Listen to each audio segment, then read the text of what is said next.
இன்றைய குறள். அறவாழி அந்தணன் தாழ் சேர்ந்தார் கல்லால் பிறவாழி நீந்தல் அரிது. இக்குறள் உணர்த்தும் கதை. திருவடி. காவேரி ஆற்றங்கரையில் ஒரு சிறிய கிராமம். அங்கு சின்னையா என்ற நடுத்தர வயதுடைய மனிதன் வாழ்ந்தான்.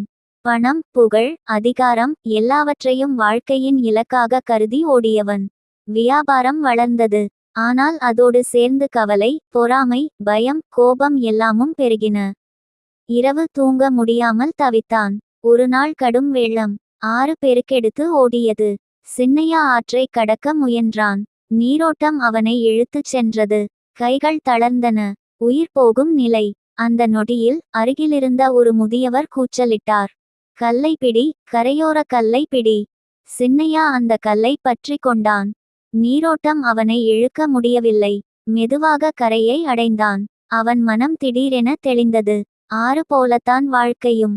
ஆசை, துன்பம், பயம் எல்லாம் வெள்ளம். பிடிப்பதற்கு ஒன்றே ஒன்று வேண்டும்.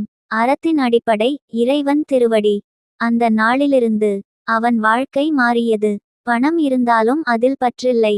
இழப்புகள் வந்தாலும் மனம் கலங்கவில்லை. அவன் உணர்ந்த உண்மை, இறைவன் திருவடியாகிய அறத்தை பற்றி கொண்டால் தான் வாழ்க்கை எனும் பிறவிக்கடலை கடக்க முடியும். இதுபோன்ற நல்ல கதைகளுக்கு திருமண மலர்கள் சேனலை சப்ஸ்கிரைப் செய்து கொள்ளுங்கள். நன்றி.